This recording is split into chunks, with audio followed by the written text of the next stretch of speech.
Welcome, welcome. I am Terry Kay of the Jewish Grandparents Network. Thank you so much for joining us tonight for Hanukkah in Multifaith Families. We are absolutely thrilled to partner with, to co-host this event with our friends from 18 Doors. A big thank you to Sarah Reed, our JGN colleague, who is helping facilitate. You will see that Sarah has shared with us in chat how to turn on captions for those who wish to use that feature. Our presenter, Rabbi Rebecca Joseph, will take questions throughout. So please use chat freely or raise your Zoom hand, and we really welcome your voice in the conversation. Our timing is as follows. From now until just before 8 o'clock, we will learn and chat and talk to Rabbi Becky. Learn with Rabbi Becky, and then from 8 to 8:15, we invite those of you who wish to stay on, and we will chat amongst ourselves about our own challenges and ideas and tips for celebrating the holidays in multi-faith families. Now it is my great pleasure to turn over the mic to Adam Pollock, Chief Program Officer at 18 Doors, who will introduce Rabbi Rebecca Joseph. Adam, over to you. Thank you so much. Thank you, Terry. It's a great pleasure for 18 Doors to work so closely with Jewish Grandparents Network on this evening and other programs that we've done over the last year. 18 Doors, in case you don't know who we are, is a national nonprofit organization that works to engage interfaith couples and families in Jewish life and support grandparents with interfaith members in their family, and also works with Jewish communities and professionals who serve those families to make sure they're using the best practices in engagement. So let's talk about our facilitator tonight. So I'm pleased to introduce Rabbi Dr.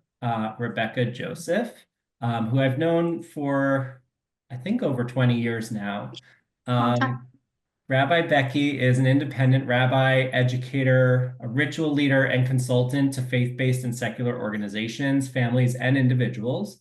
She approaches life's challenges with compassion and curiosity, and I've experienced that myself personally. She loves that the rabbinic sages ask, "What is Hanukkah?" and have many different answers, underscoring the Jewishness of asking questions at this time of year and being curious about alternative, authentically Jewish Hanukkah experiences that meet our multi-faith families' needs in the present moment. Rabbi Becky is herself a Jewish grandparent who moved across the country in 2023 to live closer to her delightful grandson, Noah, and his wonderful parents, Katie and Corey, who navigate family life as a multi-faith couple themselves. I'm pleased to hand it over to Rabbi Becky to teach us this evening. It's so nice to be together tonight. I've been looking forward to this since before the time changed, but somehow with the early darkness, it now feels like we are in the season. And so thank you all so much for joining us tonight. I'd like to begin with a question, and please feel free to put your answers in the chat. What are you most looking forward to this year during Hanukkah?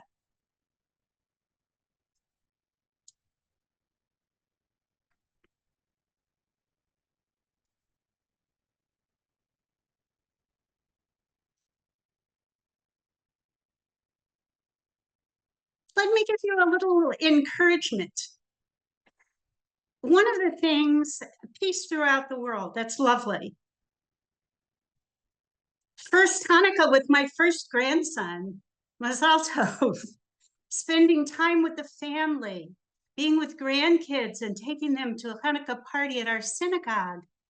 My grandchildren will be spending a week with us. Their parents will be here too, lighting the Hanukkah with our grandson, being with family, celebrating with my granddaughter, lighting candles on Zoom with my grandkids, enjoying my grandsons, playing dreidel, seeing 3 grandsons and celebrating Hanukkah, being with family, celebrating and doing food craft activities with 3 grandchildren I'm visiting, celebrating with my family across the country for the first time, sharing Hanukkah treats with my 2.5-year-old. I love that. We have so many things that we're looking forward to. Oh, and here's another one, establishing new traditions with my 2 grandchildren.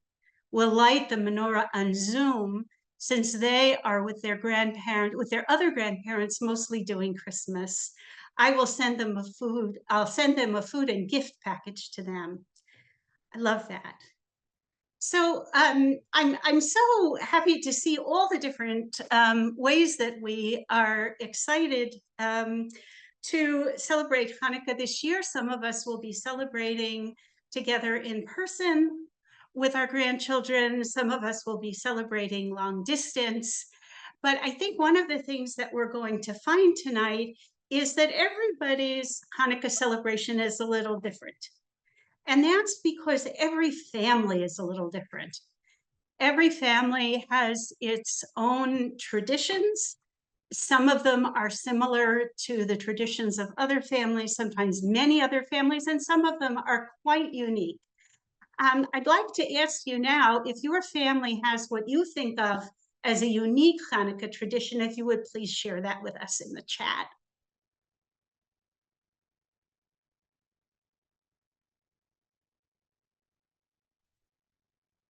Who has a unique or what you think of as a very special Hanukkah tradition in your family?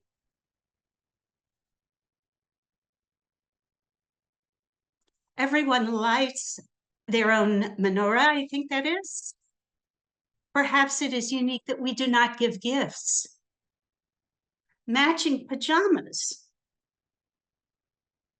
What are other things that you really love to do that feel very special to you about Hanukkah in your family?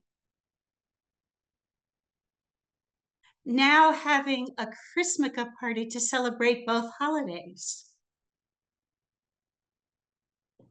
As others are thinking about it and posting in the chat, I will tell you one of the special traditions in my family that I will never live down, and it started one year when my daughter was about 8 years old. She's now 35. And I put away the Hanukkah candles at the end of Hanukkah, and I put them inside the crock pot, which was in a closet, so that I wouldn't lose track of them and forget where they were. And when Hanukkah came around the following year, I had no idea where I put them. And so this began a tradition of my forgetting every single year where I put the extra Hanukkah candles from last year. And this year being no exception, I not only bought 1 box, but I bought 2. So that should I stash the one in a place where I won't remember it in 2 weeks, I'll still know where the other one is because I have left it out. So that's a special tradition in my family. Let's look at a few more of yours. Lighting town menorah is a state house. The children hide dreidels and the adults find the dreidel. That's a little kind of Passover, Afikoman kind of riff. I like that. Our daughter-in-law is Hindu, and we are looking for similarities with Diwali. Oh, that's really nice too. I saved some of the Hanukkah artwork my kids made as young children, and have added some from my grandkids, and part of the house is decorated with these pieces. Lighting our menorah with a congregation with over 180 menorahs. Wow. Every year I light the candles in the wrong direction. When we're with my non-Jewish family for Christmas and Hanukkah coincides, they invite us to light the Chanukiah. I'll never forget the first year my grandmother suggested it. It meant a lot. These are really lovely. And I thank you for sharing them. And I encourage you to, as things bubble up for you, to continue sharing in the chat as we talk tonight and address really some of the opportunities that being grandparents of children, Jewish grandparents of children who are growing up in multi-faith families have. And this is really making Moroccan donuts. Oh, cool. But this is really what I want to emphasize to you. We might take the approach of this is really a problem. But when we start from the place of this is a problem, then it's very hard to get out of that mind frame that we have a problem. And then we want to control it. And in this case, there may be some things we can control, like what we do and how we feel about what's happening, but we can't control what other people do. And so what I'm going to suggest to everyone, and this is how we're going to talk about this tonight, is rather than begin from the place of being a Jewish grandparent of grandchildren who are living in a multi-faith home, and I'm not going to say in a multi-faith family as if our grandchildren and their parents are a family out there and we are separate from that. We are, all of us, members of multi-faith families. And even though in our own homes, we may identify and practice one faith or identify culturally and ethnically as Jewish, but not be religiously observant, that we are all part of multi-faith families. And when we think of this as an opportunity for us to grow in our own Jewish identities, however we define those, an opportunity to learn from others who we love and who we deeply care about, this season can be, rather than an opportunity that is filled with judgment in a negative sense, and anxiety and even fear and maybe anger, we can really come into this season and approach it from a place of curiosity and love. And so that's what I would really like for us to take for ourselves as a group as our starting place tonight. And I think that this might be a good place, Terry, for us to just take a moment, and if you have questions about, or thoughts, initial thoughts about what would it be like to come into this season from a place of curiosity and love, this would be a good time to ask those questions. Rabbi Becky, would you like people to unmute or to raise their Zoom hand? Or what would be the best way to hear from our friends? Because I can't see everyone, I think that raising a hand would be a good thing.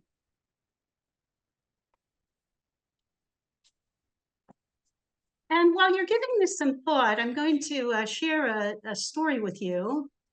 There's a wonderful Jewish story about a grandchild who asks their grandparent, "Do you see the glass as half empty or half full?" So the child is sitting with the grandparent and says, do you see the glass as half empty or half full? And the grandparent doesn't hesitate, but says neither. And the grandchild is a little perplexed, says, what do you mean neither? How could it, is it one or is it the other? And the grandparent's response is, if I were to see the glass as half empty or half full, I would miss the beauty of the glass. And so that's what we're really going for, is how can we really see, we can experience a sense of half empty or half full, but how can we keep our intentions and our focus on the beauty of the glass being the family whose members we love, our adult children, their spouses and partners, our grandchildren. So on that note, Rabbi Becky, may I share a question that came in, a very short question that came in just a bit earlier. Yeah, sure. A friend asks how to handle going into your child's home where they are raising the children Jewish, but have a Christmas tree. Really difficult for me. Thank you for sharing that question, and thank you to the person who shared it with us, because that is that's a question that many Jewish grandparents have, and it's a feeling and a concern that I've heard about from many Jewish grandparents. And let me begin by acknowledging that that feeling is real. and that it can be quite visceral. I also want to share, and there may be among us tonight, people who are Jewish who grew up with a Christmas tree in their home. And that has been their family tradition as a Jewish family. And so I just want to acknowledge that how we feel about having a Christmas tree in the home varies depending on our own experience and our approach. For those of us who feel uncomfortable about, we don't even maybe have to see it, we just know that it's there, a Christmas tree in our children's home. I think the first question really to ask ourselves is, what's underlying that feeling? Where is that feeling coming from? Is it a feeling, and I'll give you some possibilities. One possibility is that one of the things for many of us that is most difficult about Christmas, whether we are in multi-faith families or not, is that Christmas isn't just a Christian holiday. And I just want to qualify here by saying, while I'm focusing on Christmas tonight, I want to acknowledge that there are 14 different religions that have holidays around December. And so we could be talking about other religions as well. The reason that I'm focusing on Christmas here is that all of us living in North America, and particularly in the United States, are in a situation where we live as an ethnic and religious minority. Right. So I was talking about how Christmas is different from other religiously faith-based holidays. And one of the ways that it's very different in the United States is that it's the only holiday, religious faith-based holiday, that is also celebrated as a civic holiday.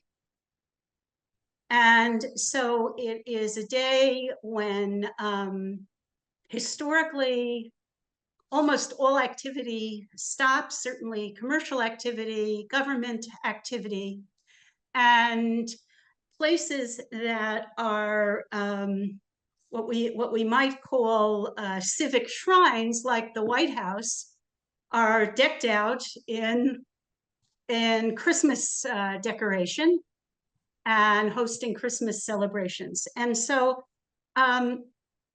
for many of us as Jews, this is a time of year, and because we're not just talking about Christmas the day and Christmas Eve, we're actually talking about what seems to be an ever longer Christmas season. That this is actually a period in which the country as a collective celebrates a faith-based holiday that's not ours for an extended period of time. And I think for many of us, the Christmas tree in particular is the symbol that we most associate with that, because of the number of public Christmas tree lightings, Christmas trees in homes, in offices, and other workspaces, and like that. For some of us, we may have had particularly difficult experiences growing up or as young adults that involve Christmas trees. And so when we find that we're having a strong reaction to a Christmas tree or another aspect of Christmas celebration, one of the first questions really to ask is, what is it that this is connected to? Why am I responding so strongly to this? And once we understand that, how can I work with this so that while I may not ever come to love having a Christmas tree in the home that my grandchildren are growing up in, or in my own child's home, it doesn't trigger such a strong emotional response from me. Thank you. Does that make sense to you? Thank you. Yes, Rabbi Becky, thank you so much. John, would you like to unmute and ask your question, and then maybe we'll hold on the question so you can continue after John has spoken. Oh, okay. And then we have David has a question too. Why don't we take two? Okay, sounds like a plan. Sorry, yeah, this is Linda. I'm joining my husband, John. So my question is, with all the grandeur of Christmas, not only the tree, but Santa Claus and lights and presents and all of that, how do we as Jews compete with Hanukkah compared to Christmas? You know, it's it's a tough challenge. Here's what I'm going to suggest, and that's a really good question. And it's more challenging for some of us than others. My response, in all seriousness, is we don't. Because when we compete, what the message is that comes to both our children and especially to our grandparents is, which grandparents do you love more? And one of the most important, or which grandparents love you more? It goes both ways. And one of the most important things when we have these kinds of challenges, and you know, the December holidays aren't the only ones, is we want to avoid putting our grandchildren in a position where they have to choose, between their parents, and where they have to choose between sets of grandparents. And for those of us who are naturally very competitive, I understand that that's very hard to do, because we want to be the best, and we want to be the favored, and we want to be, you know, the ones who are offering and giving the most.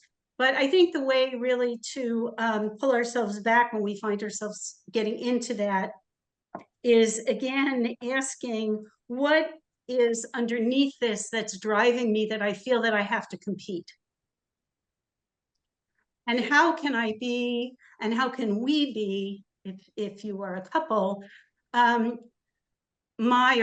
most authentic selves in our tradition? Because one of the things about kids, we all know this, is they know when you're being authentic.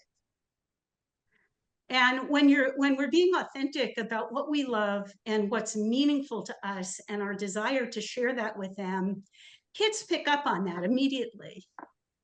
And they know it, and they respond very well to it. And so that's what I would suggest. Thank you, Rabbi Becky. We are going to take one more question from David Raphael, who, may I actually introduce him to all of you. David is the co-founder and executive director at the Jewish Grandparents Network. David, over to you. That's our dog behind me. So you were saying something that was very meaningful for me. It's about noticing the beauty of the glass, and we kind of went in a different direction, but maybe they want to get back to that a little bit, because when I think of, you know, my son-in-law is a Jew by choice, and he spends, you know, one night with his mom, with my grandchildren for Christmas. But among the things, one of our traditions on Hanukkah or during the winter is to walk around our neighborhood and look at all the beautiful Christmas lights. And for them to see that and celebrate that, even though they're both in Jewish day schools. And so I think you were saying something really important, and I'm sorry about the phone, is how not to see this as a zero-sum game. Yes. How to see this, and, you know, and I went online and looked at kind of similar religious traditions during this time of the year, and there are so many. And so I think that's another thing I'd love you to talk about a little bit, is this kind of, again, recognize the beauty of our religious traditions, but at the same time, honor the religious traditions and recognize the beauty of other religious traditions. And I'll stop with the phone, sorry. Thank you. Thank you. I appreciate that thought, David. I'd like to respond to one of the comments in the chat. Says, it's not a matter of who loves more. It's a situation where the Christmas holiday is so overbearing that Jewish symbols get overwhelmed, and it's hard to hope that the grandchildren will have any sense of a Jewish identity. I understand that feeling. And again, I think it's one that I hear a lot and that's shared a lot. Here's what I would suggest. Again, to not worry so much about Christmas. Worry about sharing Hanukkah. Not worry about it, but focus on sharing Hanukkah in an authentic and joyful way with your grandchildren. And they will absorb that. The choices that they're going to make for themselves as adults, we don't know what those choices are. When we think about our own choices and how our own Jewish identities and perhaps our Jewish practice has changed over the course of our lives, I think that many of us can look back on who we were at different times in our lives and say, gee, I never thought I would wind up here. And we will see that that's going to happen with our adult children as they go through different stages of their lives and their adulthood. And it will happen with our grandchildren too. I think the most important thing that we can do, as I said, is one, to be authentic, and the other is to be consistent. And so that we are sharing, not just at Hanukkah, but at different times throughout the year, what it means to us and why it's a value of us to continue to be Jews. And for those of us who are religiously observant to any degree, why do we do these things? And why is this a value? And why is this something that I think you would like to know about and do as well, without worrying about what other people are doing and how they do it and whether Judaism measures up or not.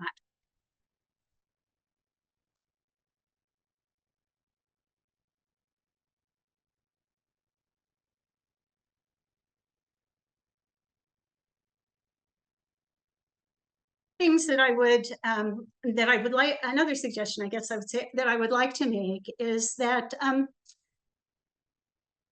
many of you do your planning around your Hanukkah activities with your adult children? For some of us, we make our plans and then we tell everybody what we're doing. And it's up to them to adapt. And some of us have or can recall having parents like that. When I was a rabbinical student, I became very good friends with the registrar at the seminary. And she told me about when she was in college, her parents showing up regularly on weekends without telling her and hiding behind a tree and then jumping out and saying, here we are. I want to suggest that as we think about how we want to celebrate Hanukkah with our grandchildren, that we involve our adult children, and if they're partners, or if they're partnered and their partners are interested, with them as well. I think that, again, what we want to do is we want to think about how is this an opportunity to learn more about how our adult children live and think, and to strengthen our relationships with them. Because so often, and I find myself doing this with my daughter sometimes, although she has been saying to me since she was a teenager, don't rabbi me. And before that was, don't mom me. And, you know, so it's kind of become a joke in our family, but it's serious. But she has trained me well, because now when I catch myself doing it, rather than approaching something like holiday planning with her as an adult who makes her own decisions and has her own life, and her own commitments and her own priorities, you know, I catch myself and we both laugh. I want to suggest to you that, and I think we all know this, that when we get together with our adult children or we begin to plan things, particularly if our adult children see things differently than we do, often, and I do this too, we default to remembering that we're the parent and they're the child. That doesn't work well. Any of us who has ever been an adult child of a parent knows that that really doesn't work well.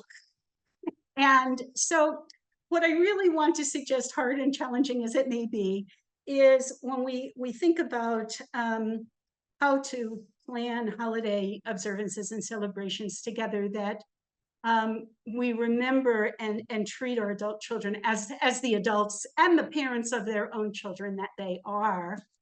And again, if we can approach this with a sense of curiosity, rather than a sense of I'm going to be the teacher, or I'm going to be the director, and you're going to follow because I'm the parent, that we're going to have much more success. I'd like to ask you, I am asking you a lot of questions. I bet you weren't expecting it. But I would like to learn from you at this point, what would you like to know if you could ask your adult child anything in the world about how they feel about this time of year, just for the sake of learning? What would be the question that you would want to ask them?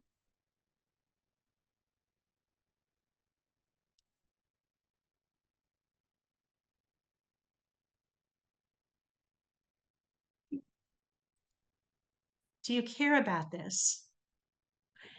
Okay. Do you mind doing Christmas? Other questions that you have for your children? I think it's important to concentrate on celebrating the other Jewish holidays and let go of the whole Christmas thing. That is a statement. Can you turn that into a question?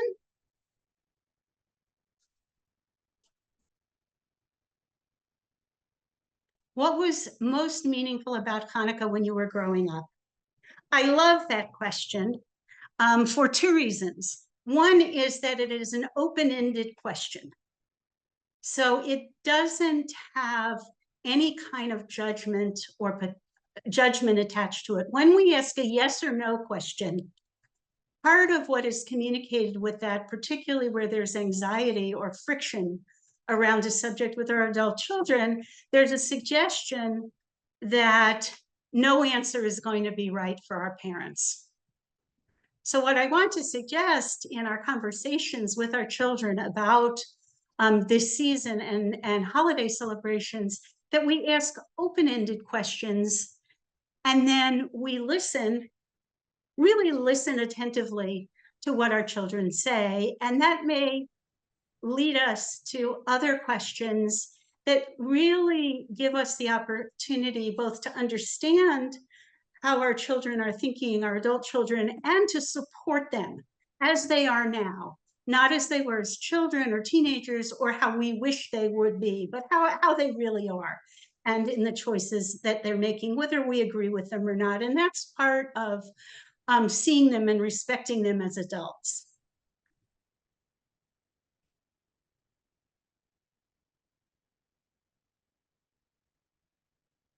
I like this. How do you want us to celebrate this season?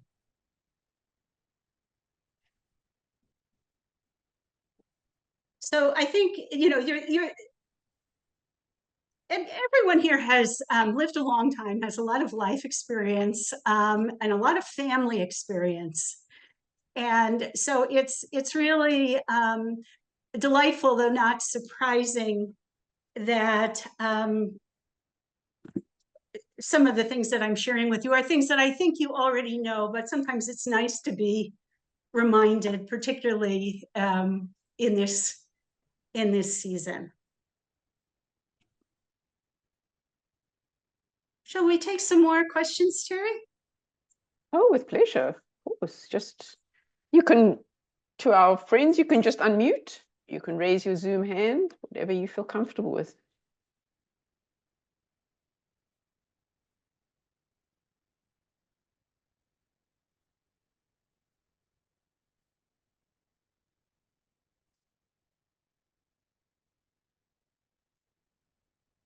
David, do you have another comment you'd like to add?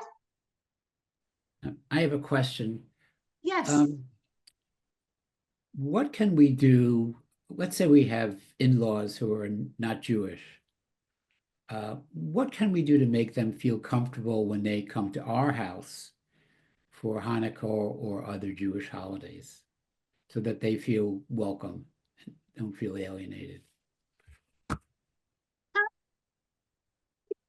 On who they are. You know, because every family is different, every set of in-laws is going to be different. You know, in some cases, we will have in-laws who are of another faith and not celebrating Christmas either. And so that's one possible scenario.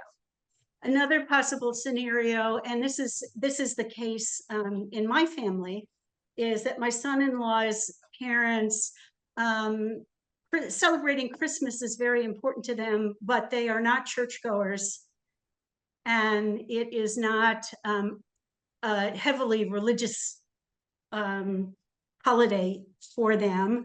And then there will be families where Christmas is a holiday that involves Christmas observance. And then there are lots of different variations, you know, around that as well. And so it will depend on the family. But I think, again, I would say it's really the same process to approach it with the frame of mind that this is an opportunity for me to learn and for me to strengthen or deepen a relationship with people whom I may know well, but I may not know very well at all. And how can I do that? And, you know, one place to start is by talking with their adult child,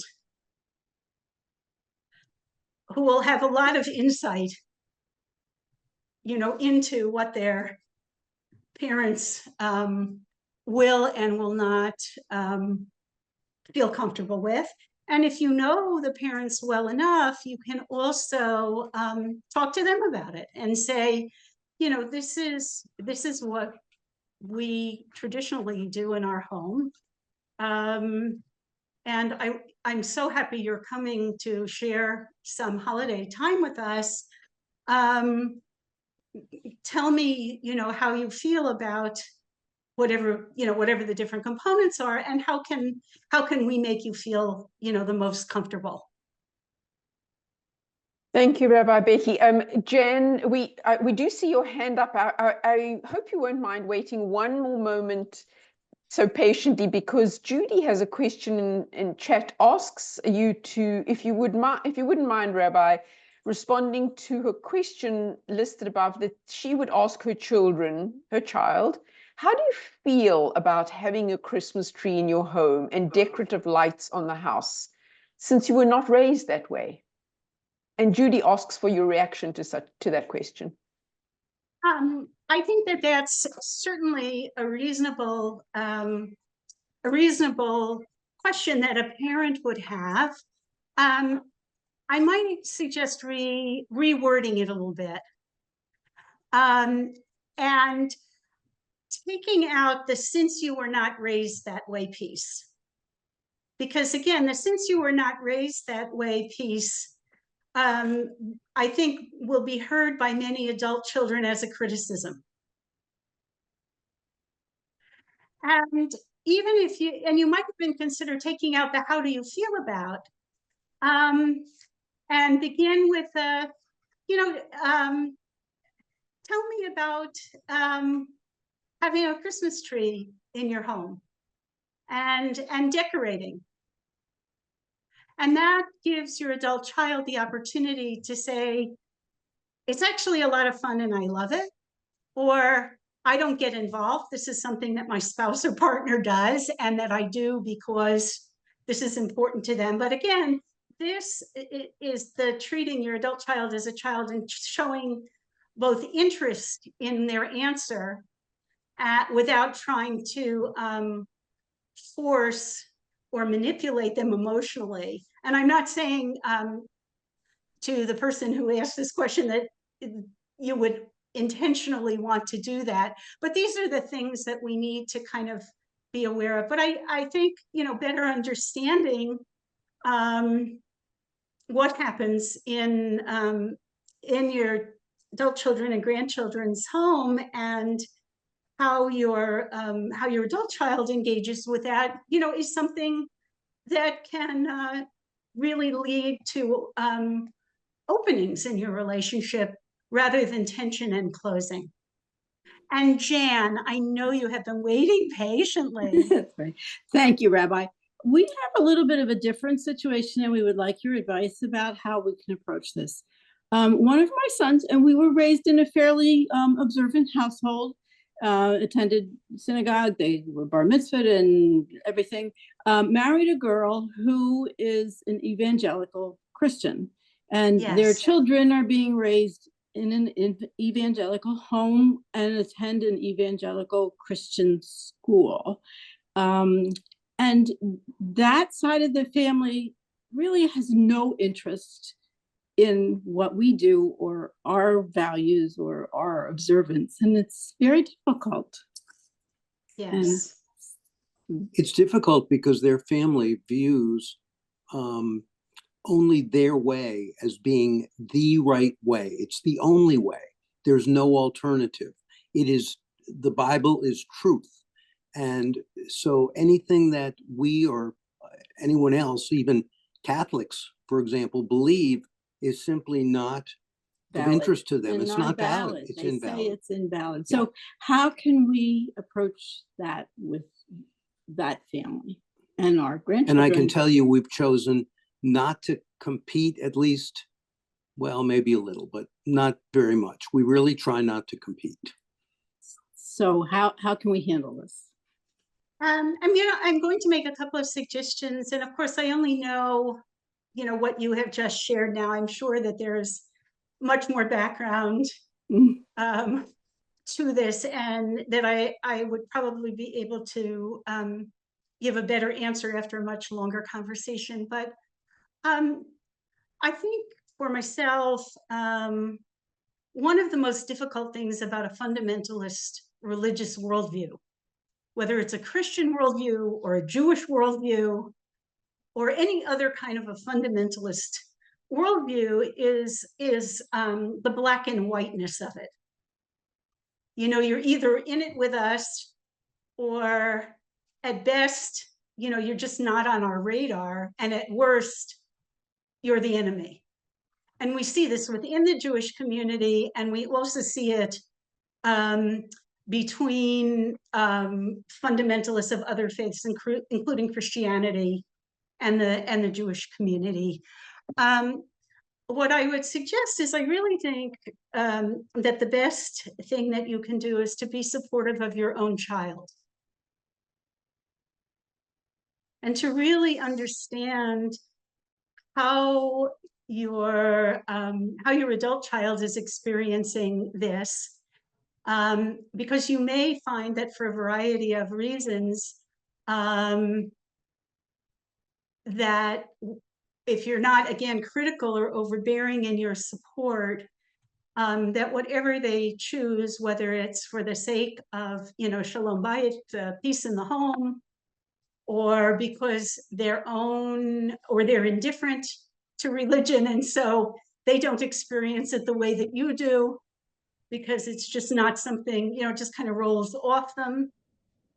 You don't really know until, you talk with them about it, and to try to be supportive of them, especially if what they share is that it is in some way or another a struggle for them as well. Because you're not going to change your in-laws. They may at some point, have some kind of a change in their thinking, or not, but that's not going to be successful. But what you can do is you can support your adult child wherever they are, and in a way that is again going to communicate respect and love for them. Thank you, Rabbi Becky. Jan, let us know if you have a follow, any follow-up. Meanwhile, Susan asks, at what age do you feel that a young child, our grandchildren, will truly understand a holiday and what it means? When they can really understand the difference between Christmas and Hanukkah? It's an interesting thing. I am not a child development expert. I'm a rabbi, and I'm a mom and an aunt and a grandmother, and I like kids a lot. But I'm not a child development expert. But I can say that what I have noticed is one, that children are processing things in their heads and emotionally long before we know they are.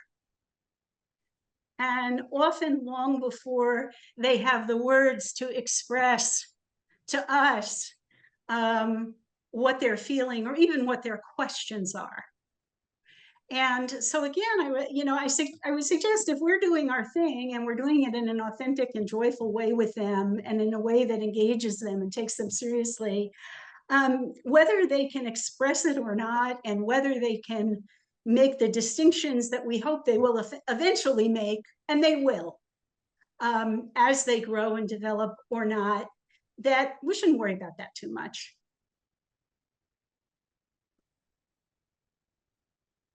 May I share a comment that came in chat? Of course. From Leo. It's not a question, it's just a comment, but I wanted to read it out loud. We are a Catholic family and raised our boys that way. We now have a precious Jewish daughter-in-law, and she and our son are raising our grandson in the Jewish traditions. And we are open, respectful, and joyful about it. Other members of our family have also been multi-faith, and we've been blessed that everyone gets along, respectful of all traditions. We feel very comfortable with the situation. Love to you all. And love to you as well. Thank you so much. And thank you, Terry, for sharing that with us. Would you like more questions? Would you like us I'm happy to take more continue? questions if you have questions. A question that I would like to ask you is, this year is a little unusual in that the very beginning of Hanukkah and the end of Christmas fall on the same day, on January 25th. And I'm interested in how different families are approaching this.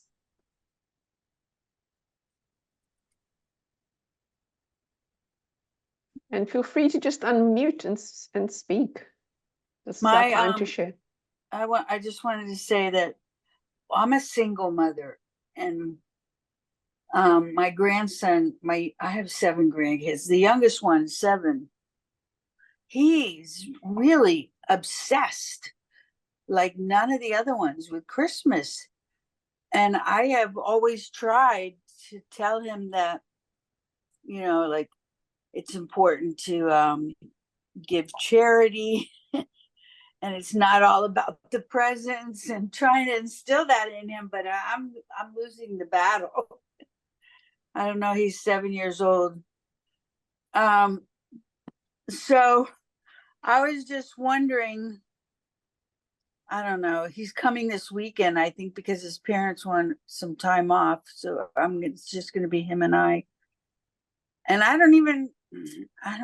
just don't even know where to begin with him. If I should just not even I don't think he's been to synagogue. He knows about Judaism, but he's obsessed with Christmas and presents. He's a kid. Most kids get very excited about presents, and as you heard someone say earlier, and and I myself, both as a child, I grew up in an area because of the way, because of restrictive housing covenants. Basically, there were not many Christmas lights, but there were some, and we would drive to another part of town sometimes to see the Christmas lights. And I still, enjoy beautiful lights, because beautiful lights are beautiful. But I think, what you might consider doing is don't worry about the Christmas part so much, but one of the things is that you could do is to think of a volunteer activity that you could do together and frame that activity in terms of values that are related to Hanukkah or more generally related to Judaism. So for example, I'll give you an example from my own practice. My congregation here has a relationship with a family shelter that is not too far away, and throughout the year provides freshly cooked meals monthly to the shelter. But for some years now, members of the congregation have prepared a really wonderful and extensive Christmas morning breakfast for the families who are resident at the shelter. And because I am, and this is another part of my background that we could talk about another time, I've been very involved for many, many years in the food world and was actually the culinary director for a while at this synagogue. I am preparing quite a bit of food for this breakfast spread. And I have invited a young teen who used to like to come and work with us on Shabbat morning in the kitchen to come over to my house to help me to prepare that food. And we are doing it, he just celebrated his bar mitzvah, but we are doing this in the context of ways that Hanukkah as a festival of light, when we really think about and take in what it means to be a light unto the world, and what it means to strengthen and grow our inner light, to be able to make a really wonderful breakfast that others will enjoy, but also that will give people who would otherwise have to work on Christmas morning the opportunity to be home and enjoy Christmas breakfast with their own families. And so we're framing it in terms of Jewish values, which are not necessarily exclusive Jewish values, and Hanukkah, but it doesn't involve presence in the commercial sense at all.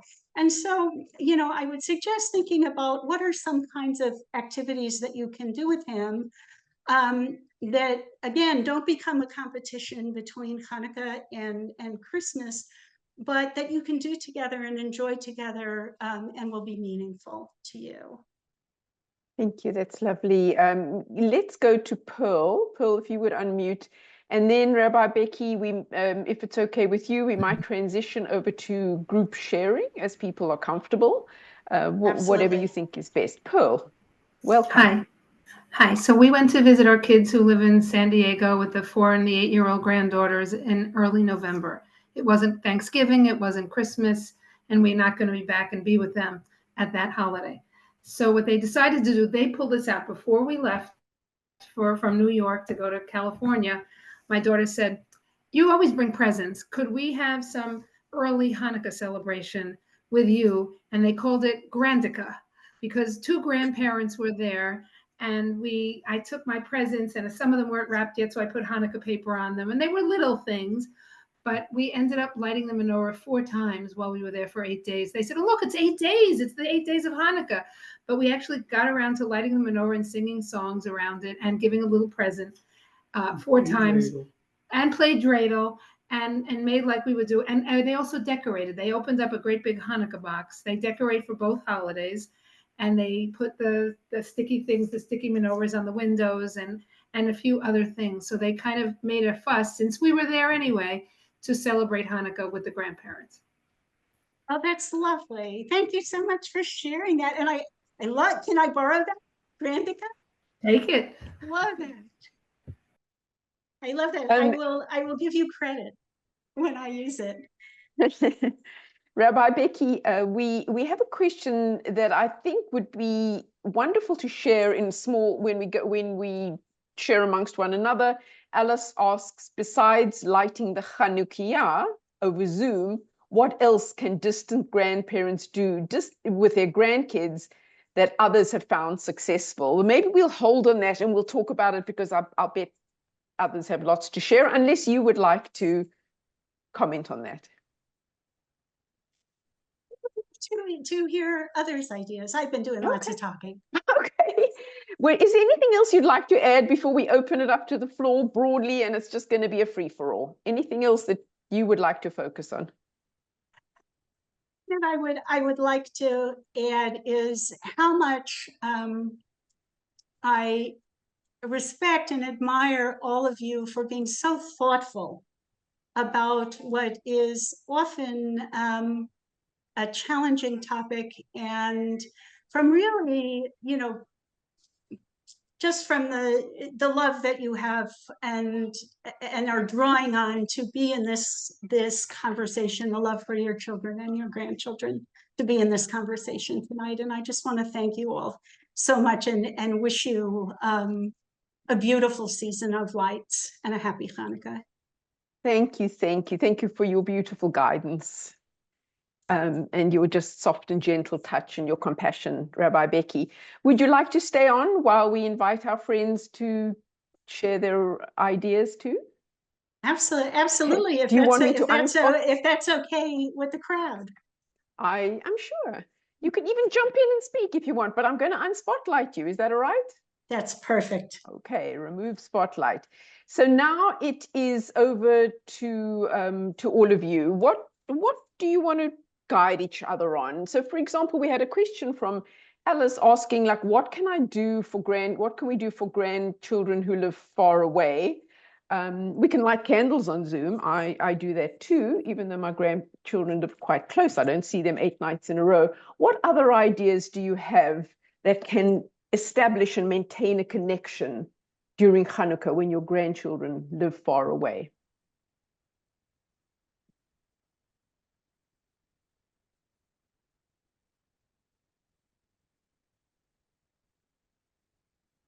Just unmute. You're among friends. I was going to say you could also read, I don't know how old they are, but you could read books with Hanukkah. Or you could, it depends. Who's the one who asked that question? I don't know how old the grandkids are. Alice, do you want to tell us how old your grandchildren are? 7 and 10 right now, but it could apply to other people as well. Right. So, I mean, you could still read a book on Hanukkah, or could you kind of play dreidel with each other long distance, like you spin the dreidel and say what you got, and then, even, with coins, say, I'm going to put 3 coins in, and then they spin the dreidel, and then they get all, I mean, even though they're not really getting the thing, somehow concoct the dreidel game with them. Exactly. Yes, that's a possibility. Also, you want to be sure and send your presents with Hanukkah wrapping. Oh, definitely. Definitely. We were very detailed. All of the presents that I send for one child are in one Hanukkah paper, and all the ones are for the other child are another Hanukkah paper. Each person in the house has their own paper. We have so many papers in the house. But and if it's a joint present, then I use both papers to. I think it's an experience that everybody takes in a different way. I think for my wife and I, this is our first grandson, who's now 3 weeks old. So thank you. So the influence on him is obviously, we're not there yet and having to think about it and do what's necessary. But at his bris, the moil, who was a surgeon also, the moil explained the holiday of Hanukkah, and I thought he did a great job.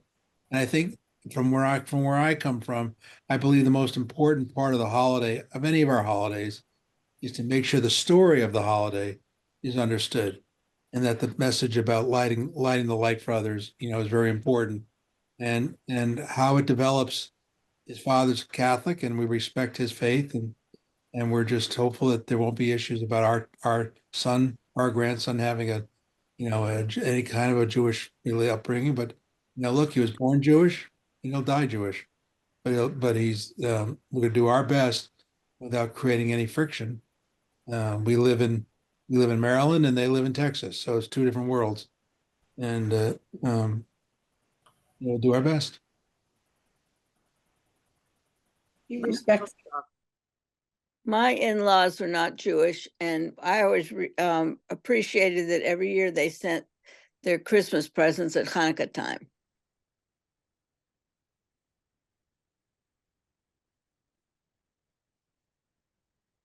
I cannot resist. I'm gonna share one idea for those who have grandchildren at a distance, and this is a project that younger children can do with their parents, or older children, may be able to do them on their own. And the nice thing about doing it long distance is if you have several families of children and there are cousins involved, everyone can get involved in this. And this is, and I've actually done this, and it's a lot of fun if you have cooks in the family or people who are just want to play with food. It's very easy to make soft pretzel dough, and you can be in touch with me, and I'll send you a good recipe for doing it. And have people give everybody the challenge of making something Hanukkah related out of soft pretzel dough, and then all getting together at a predetermined time to share with each other what you've made. And people do the most creative things. One year, one group who joined us made all kinds of, out of pretzel dough, archaeological findings from Israel related to Hanukkah. Oil lamps and coins and all kinds of stuff. And it became a whole family project, and they did research and all kinds of stuff. I have seen a menorah Hanukkah created in the shape of an alligator out of pretzel dough. And sometimes people add food coloring and you wind up with crazy colors. And so that's a very fun kind of project that can involve one set of grandparents, one set of grandchildren or grandchild and grandparents, so two parties, or the whole family could get involved. And I can tell you that this is something that people of all ages, once they get started, if they like being around food and playing with food, really enjoy doing. And so that's one suggestion for something that can be done long distance, that is beyond a phone call, and maybe in addition to, or as an alternative to, reading a book together. Thank you. Great idea. Wendy. Yes, it's funny you just mentioned that, because I'm visiting my grandkids for 5 weeks. I came for Thanksgiving. I'm staying for 6 days of Hanukkah. And this past Sunday, we made pretzel dough. And I gave them examples. They don't have to make the pretzel shape. I used to make it at school on Valentine's Day. We used to make hearts. I said they could do shapes, they could do letters. We didn't think of Hanukkah because we were not in Hanukkah mode till next weekend. But I just cracked up when you said that, because we just had our hands in that dough, and they love doing that. So I guess that's a great idea for Hanukkah. That's a great idea.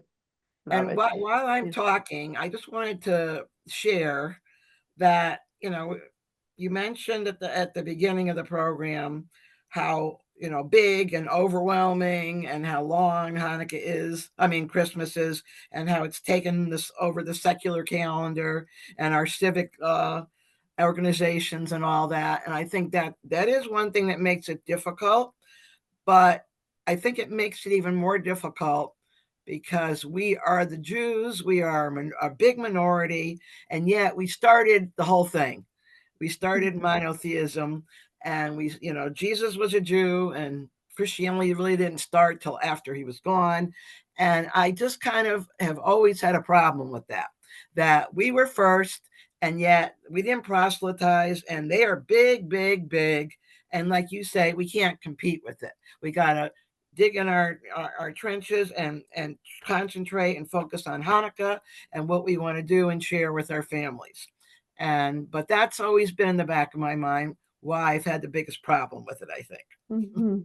Thank you for sharing that, Wendy. Thank you so much. There's another playful idea is that I do with in fact, I'm going into my grandchildren's school, into 1st grade and 4th grade, to do Hanukkah. And one of the things I'm doing with the younger kids, the first graders, they're 6, is I do Hanukkah freeze dancing. So there are a lot of playlists on Spotify. It's easy to find on YouTube, dreidel songs, whatever. And I bring a little speaker and I use my phone.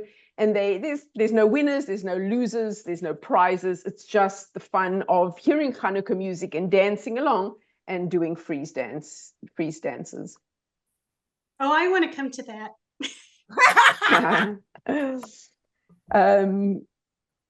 Lovely. Anybody else? Is anything else? Anybody else who'd like to share, ask a question? Can I say something? Yes. Can I say something?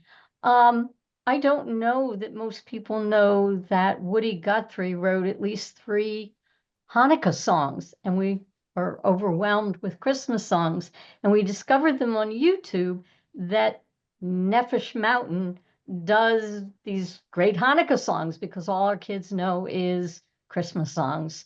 And I've shared them with my older grandson. So I think that's important too, that if you can give kids something that's theirs and not somebody else's. I'm going to try to bake, some very religious Jewish friends of ours bake these chocolate cookies with Hanukkah gelt. And I'm not sure how she found gold spray. You spray them with edible gold. And we sampled them when we were in Miami with them about 2 weeks ago. And she gave me the recipe. So I think we're going to do some baking. And I'm definitely, again, going to share now. We have 3 grandsons. My one daughter is married to a Jewish guy whose father is Methodist, I believe, but is more Jewish than any Jew I know. And the other, her husband is Catholic, but said they could bring their sons up Jewish. And the mother-in-law lives with them and she's Catholic, but she is doing some Jewish cooking. And we'll see. They do have a Christmas tree. And the only line that I'm drawing this year is I do not want my Hanukkah gifts stuck under the tree and gifts at the same time. That's where I draw my line. These are my gifts to my grandchildren, and we'll have to work it out when we can see them, that we give it to them some other way, but I will not stick them under a Christmas tree. So, got it. Okay. Thank you. You may not have any control over that. I just want to give you a little secret, not so secret information in case you need it. We were listening earlier to the Indigo Girls cover of one of the Woody Guthrie Hanukkah songs, which is really one of the great covers of all time. That many of the most famous Christmas songs, including some ones with religious themes, were written by Jews, including not religious, Frosty the Snowman and Rudolph the Red-Nosed Reindeer. White Christmas. And White Christmas, and there are many others. And if you really want to know more about this, send me an email and I'll send you some information. And that might, if you find your grandchildren singing Rudolph the Red-Nosed Reindeer or Frosty the Snowman, that again opens up an opportunity for a conversation about, gee, this was written by a Jewish composer. What do you think about that? Why do you think they did that? Theodore, I don't know if that's your name, but we're coming to you next. I just on the note, Rabbi Becky said, send me an email. I want to just assure you all that tomorrow morning you will get a follow-up email from us and from 18 Doors with Rabbi Becky's contact information, the recording of tonight's session, and some wonderful resources that 18 Doors offers on their website. So we're going to conclude with the last 2 questions, Theodore and Michael. Let's start with Theodore. So I'm on my husband's computer, so my name is I figured. Hello. Hello. I have not so much a question, but kind of somewhat of a question, but a situation that arose last year that I wanted Rabbi Becky's take on. And again, this happened last year, but it's pertinent to the conversation. So my son-in-law is not Jewish. His parents, the mom is not Jewish, but the dad is. But the dad is very un-Jewish, even though he's technically Jewish, but has no real affiliation at all in any capacity as a Jew. So last year they sent out an Evite, and my son-in-law has one brother, and the brother, has a Christian wife, and they have one child. So I have one grandson, and his cousin is not Jewish. So she sent out an e-invite, my daughter's mother-in-law, for a Christmas party, not a holiday party, a Christmas party. Even though she has a Jewish daughter-in-law, a Jewish grandson, we were invited, my daughter, so a few other Jewish people would be at the party. And so I accepted the invitation. I ended up not going. I was sick. I didn't go. And I said, I want to bring something. What would you like? And she said, oh, bring whatever. And I decided I would bring Luckys for the group, figuring that probably a lot of the people here have never tasted, a Lucky.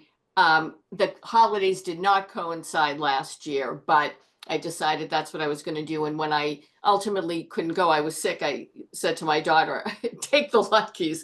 I guess my thought is, in a situation like that, I didn't want to say anything to her. My daughter and son-in-law didn't. They were a little upset that it was presented strictly as a Christmas party. There was no recognition of Hanukkah, even though, my daughter and grandson are Jewish. And it just kind of, went by the by. So now the same thing again. There's a party, again, the same thing, a Christmas gathering. I don't know. It's upsetting to me. It's not something I would bring up with her. I don't want to cause waves with my daughter and son-in-law and his, mom. But I don't know why there would be no recognition that there is a Jewish grandson, a Jewish daughter-in-law, myself, my husband, my other daughter, a few of it.